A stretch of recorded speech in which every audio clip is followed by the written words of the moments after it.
Fala, galera.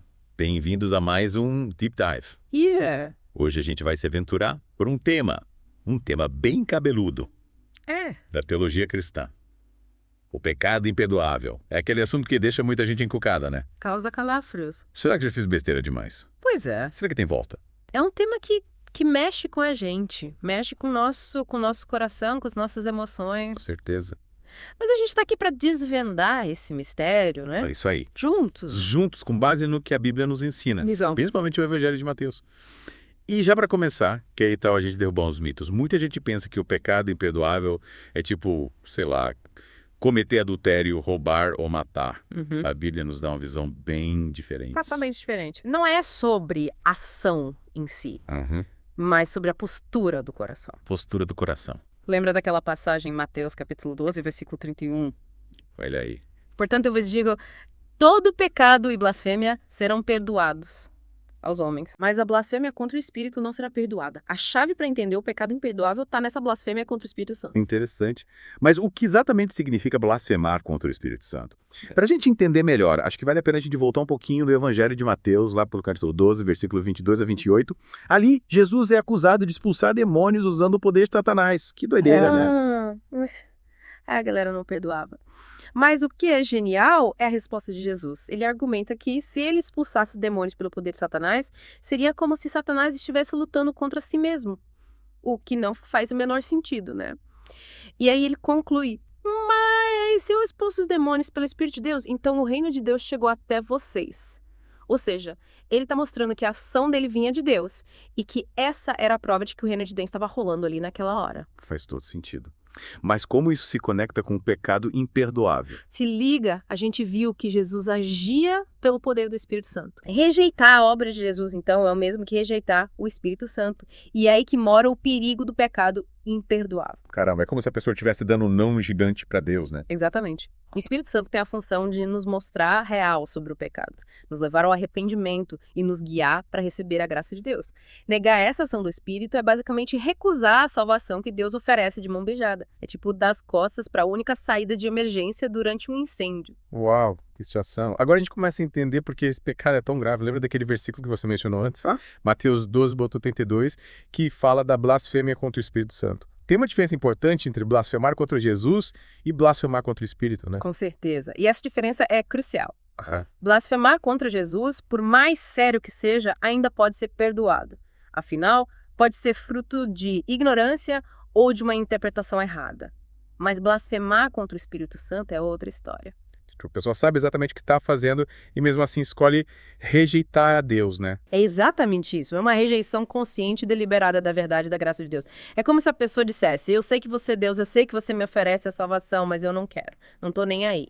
É uma dureza de coração que impede a pessoa de receber o perdão, porque ela mesma se fecha para ele. Puxa vida. E aí, para a gente entender melhor essa questão do perdão, acho que vale a pena dar uma olhada em Romanos 4:7 e 8. Manda ver. Lá diz, bem-aventurados aqueles cujas maldades são perdoadas e cujos pecados são cobertos. Bem-aventurado o homem a quem o Senhor não imputa pecado. Aí a gente se depara com essa palavra, iniquidade. O que você acha que significa? Rapaz, confesso que essa palavra me deixa meio perdido. Pode me dar uma luz. Claro, a iniquidade, meu caro, é a nossa tendência natural ao erro, a mancha que herdamos lá do pecado original. É como se a gente já nascesse com a propensão a fazer besteira. Mas calma, a notícia boa é que Jesus, com seu sacrifício na cruz, limpou a gente de toda essa sujeira, como está escrito em 1 João 1:7. Mas, se andarmos na luz, como ele na luz está, temos comunhão uns com os outros, e o sangue de Jesus Cristo, seu Filho, nos purifica de todo o pecado. Então quer dizer que por mais que a gente tenha essa tendência a pecar, Jesus já deu um jeito de limpar a gente dessa bagunça toda. Mas como a gente coloca essa purificação em prática? Aí que entra a fé. É pela fé em Jesus Cristo que a gente recebe essa salvação, essa purificação. O exemplo de Abraão, lá em Romanos 4:3, ilustra isso perfeitamente. Abraão creu em Deus e isso lhe foi imputado como justiça. A fé dele em Deus foi o que o tornou justo aos olhos de Deus. Então a gente vai dizer que a salvação é um presente de Deus, que a gente recebe pela fé em Jesus Cristo, na mosca. É como está escrito em Efésios 2:8. Por meio da fé. Isto não vem de vós, é dom de Deus, é pura bondade de Deus, um presente que a gente não merece. E essa graça está disponível para todo mundo, né? Sim, para todo mundo. Mas e aqui a gente volta ao ponto inicial da nossa conversa, a pessoa precisa estar disposta a receber essa graça. Aí que mora o perigo do pecado imperdoável. Ou seja, a pessoa precisa reconhecer que precisa dessa graça, né? E se arrepender de seus pecados. É tipo, reconhecer que fez besteira e pedir perdão para Deus. Exatamente. E é aí que o Espírito Santo entra em ação, nos mostrando nossos erros e nos levando ao arrependimento. Caramba, quanta coisa a gente já aprendeu sobre esse tema. E olha que a gente só arranhou a superfície. É. Ainda tem muito pano para manga nesse assunto do pecado imperdoável. Até mesmo. Na próxima parte do nosso Deep Dive, a gente vai continuar explorando esse tema para entender melhor o que significa blasfemar contra o Espírito Santo e quais as consequências disso. Então, pessoal, fiquem ligados, a gente volta já com mais informações e reflexões sobre esse tema tão importante. Até a próxima. Até a próxima. E aí, galera? De volta para o nosso Deep Dive sobre o pecado imperdoável. Se vocês estão acompanhando desde o começo, já sacaram que não estamos falando de uma ação específica, mas de uma postura, tipo um coração blindado que rejeita a graça de Deus e a ação do Espírito Santo. Isso aí. E para a gente mergulhar ainda mais fundo nesse oceano teológico, então voltar para Mateus 12, a gente estava falando daquela acusação contra Jesus de que ele expulsava demônios pelo poder de Satanás. Mas tem um detalhe importante nesse texto, no versículo 29. Ou como pode alguém entrar na casa do valente e roubar-lhe os bens, se primeiro não amarrar o valente, e então lhe saqueará a casa. Que frase impactante, né? A analogia da casa do valente nos dá uma imagem poderosa para entender a obra de Cristo. Se ele expulsava demônios, se ele tinha poder sobre as forças do mal, é porque ele era mais forte que Satanás. Ele invadiu o quartel-general do inimigo, amarrou o chefão e tomou posse de tudo. E quem dava a ele esse poder? O Espírito Santo. Então, negar que a obra de Cristo era realizada pelo poder do Espírito Santo é o mesmo que negar a vitória de Cristo sobre o mal. Tipo, dizer que o bem não venceu as trevas. Bingo! E é por isso que essa blasfêmia é tão séria. É uma rejeição total da salvação que Deus nos oferece através de Jesus. É como se a pessoa dissesse, não acredito que Jesus venceu o mal, não acredito que ele pode me salvar. E se a pessoa não acredita, ela não abre espaço para receber a graça de Deus. Faz muito sentido, a gente já bateu bastante nessa tecla. A salvação é pela graça, recebida pela fé. Mas se a pessoa rejeita a obra de Cristo, rejeita a ação do Espírito Santo, como ela vai ter fé? Parece um bico sem saída.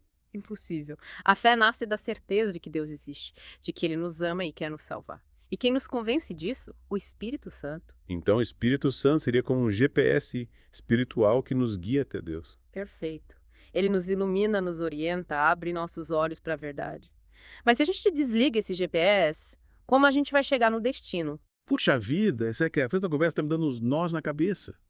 Mas então quer dizer que o pecado imperdoável é essa teimosia em seguir o caminho errado, mesmo com o GPS ligado. É a gente preferir se perder, mesmo tendo a rota certa. Exatamente. A gente tem o livre-arbítrio, a liberdade de escolher o nosso caminho. E, infelizmente, tem gente que escolhe ignorar o GPS e seguir na direção oposta a Deus, mesmo sabendo que o caminho leva à perdição. É como se a pessoa preferisse a escuridão à luz, o perigo à segurança. Mas me diz uma coisa, Deus não teria misericórdia dessas pessoas, Ele não perdoaria se elas se arrependessem de verdade. Olha, a Bíblia é clara ao dizer que a blasfêmia contra o Espírito Santo não tem perdão. Mas, por outro lado, a gente sabe que Deus é misericordioso e quer que todos se salvem. É um paradoxo, né? Total. Como a gente pode entender essa aparente contradição? Acho que o ponto-chave é entender que Deus não força ninguém a nada. Ele nos dá a liberdade de escolher, mas também nos alerta sobre as consequências das nossas escolhas. A blasfêmia contra o Espírito Santo não é tanto sobre Deus se recusar a perdoar, mas sobre a pessoa se fechar tanto para a graça que o perdão se torna impossível. É como se ela mesma construísse uma parede intransponível entre ela e Deus. Caramba, essa conversa tá me fazendo pensar em tanta coisa, muita responsabilidade ter esse poder de escolha, né? Pois é. É por isso que é tão importante a gente buscar conhecer a Deus, entender a sua palavra e se abrir para a ação do Espírito Santo em nossas vidas. Ele é o nosso guia, nosso protetor, nosso melhor amigo nessa jornada. Mas como a gente faz para se conectar com o Espírito Santo? Como a gente abre essa porta para ele entrar na nossa vida? Através da oração, da leitura da Bíblia, da comunhão com outros cristãos, da busca por uma vida que agrade a Deus. É um processo diário, um caminho de aprendizado e crescimento espiritual. É como aprender a ouvir a voz do nosso GPS interno. E aí a gente deixa de lado um medo de errar o caminho, a insegurança de se perder. Exatamente! A gente começa a confiar em Deus, a se entregar aos seus cuidados e a viver com mais leveza e paz. Que legal! Acho que essa é a mensagem principal que a gente tira dessa conversa sobre o pecado imperdoável. A importância de buscar a Deus de coração aberto e deixar que Ele nos guie pelo caminho certo. Com certeza. E para quem está acompanhando nosso Deep Dive, fica o convite para continuar essa jornada com a gente na próxima parte, onde vamos explorar ainda mais a fundo esse tema tão importante. É isso aí, pessoal. Até a próxima. E aí, pessoal? Chegamos à última parte do nosso Deep Dive sobre o pecado imperdoável. Nesses 2 últimos blocos, a gente mergulhou de cabeça nesse tema. E convenhamos, né? Não é um assunto fácil de digerir. É verdade. A gente se deparou com muitas nuances, muitos questionamentos. Mas acho que a gente conseguiu lançar uma luz sobre alguns pontos importantes. Vimos que o pecado imperdoável não é uma lista de pecados específicos, mas sim uma postura, uma resistência à graça de Deus e à ação do Espírito Santo. Exatamente. E para a gente amarrar bem essa conversa toda, que tal a gente recapitular os pontos principais que a gente viu ao longo do nosso Deep Dive? Bora lá. Acho que a primeira coisa que a gente precisa ter em mente é que o pecado imperdoável não está relacionado a um ato específico, mas sim a um estado do coração. Lembra daquela analogia da porta fechada para Deus? Isso. A pessoa, por livre e espontânea vontade, fecha a porta para o amor, para o perdão, para a salvação que Deus oferece. Perfeito. E essa porta se fecha quando a pessoa rejeita conscientemente a verdade, rejeita a ação do Espírito Santo que a convence do pecado e a conduz ao arrependimento. É como se ela dissesse, eu sei que você está aí, Deus, eu sei que você me ama e quer me salvar, mas eu não quero saber de você, quero seguir meu próprio caminho, mesmo que ele me leve para longe de você. É nesse ponto que a gente se depara com a grande questão. Será que a pessoa que cometeu esse pecado pode se arrepender depois? Olha, essa é uma pergunta que intriga teólogos há séculos. A Bíblia nos diz que a blasfêmia contra o Espírito Santo não será perdoada. Mas, ao mesmo tempo, a gente sabe que Deus é misericordioso e que deseja que todos se salvem. Difícil, né? Como conciliar essas duas verdades? Pois é, parece um beco sem saída. De um lado a gente tem a palavra de Deus, a qual não podemos duvidar. E do outro a gente tem a certeza do amor e da misericórdia de Deus, que também não podemos questionar. Exatamente. Acho que o mais importante é a gente entender a gravidade do pecado imperdoável e a necessidade de se manter aberto à graça de Deus, de cultivar um coração humilde, quebrantado, disposto a reconhecer seus erros e buscar o perdão. A gente precisa se lembrar que o perdão não é um direito nosso, mas um presente de Deus, um presente que a gente precisa receber de coração aberto e agradecido. Então, em vez de ficar encucado se cometeu ou não um pecado imperdoável, o mais importante é buscar a Deus de todo o coração, confessar seus pecados, se arrepender e buscar viver de acordo com a vontade dele. Na busca, o foco não deve ser no medo da condenação, mas na busca por uma vida de comunhão com Deus. É como a gente falou antes. A gente precisa ligar o nosso GPS espiritual, sintonizar na frequência de Deus e deixar que Ele nos guie pelo caminho certo. E como a gente faz isso na prática? Tem alguma fórmula mágica para se conectar com Deus? Não existe fórmula mágica. Mas existem caminhos que nos aproximam de Deus. A oração, a leitura da Bíblia, a comunhão com outros cristãos, a busca por uma vida que agrade a Deus. São práticas que nos ajudam a fortalecer nossa fé, a ouvir a voz do Espírito Santo e a discernir a vontade de Deus para as nossas vidas. É como se a gente fosse limpando a lente do nosso GPS, para que a imagem fique mais nítida e a gente consiga enxergar melhor o caminho a seguir. Então, no fim das contas, a gente não precisa viver com medo do pecado imperdoável. O medo não deve nos paralisar.